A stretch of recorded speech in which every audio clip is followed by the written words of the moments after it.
নতুন মানে পুরাতন চলে যাবে, নতুন কিছু আসবে। আপনি আপনার সম্পর্ক নতুন করে যিশুর সাথে তৈরি করুন। আমাদের মণ্ডলীতে অনেকে আছে যাদের জীবন মন্দতায়, নেশায়, ব্যভিচারে শেষ হয়ে গিয়েছিল। নিজেকে আর বাঁচাতে ইচ্ছে করেনি, কিন্তু যিশুকে জানার পর তাদের জীবন পাল্টে গেছে।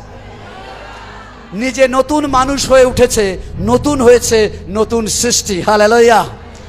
তাই সেই দিদি আর দাদাকে বলি, আমি আপনার পুরাতন বিষয় নিয়ে ভাবিত হই না, কারণ ওটা আপনি ছিলেন, বাট এখন আপনি নতুন হয়েছেন।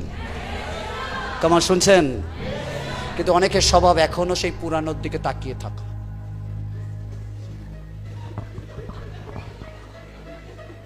সে বলছে আমার এটা খারাপ ছিল, আমি এই ছিলাম, প্রভুতে বদলে গেছি। বলছে শোনো ভাই, দেখো কিরম ছিল, গাঁজা খেত, বারে যেত, ওটা যেত, বাট যিশুকে জানার পর বার চেঞ্জ করে প্রার্থনা মিটিং হয়েছে। আগে হোল নাইট পার্টি করত, এখন হোল নাইট প্রেয়ার করে। ও হালেলুয়া। আগে লাল নীল লাইটে ডিস্কো করত, এখন লাল নীল লাইটে ওয়ার্শিপ করে। ও হালেলুয়া। আমার পরিবর্তন হয়েছে, যিশুকে জানার পর আমি নতুন হয়েছে।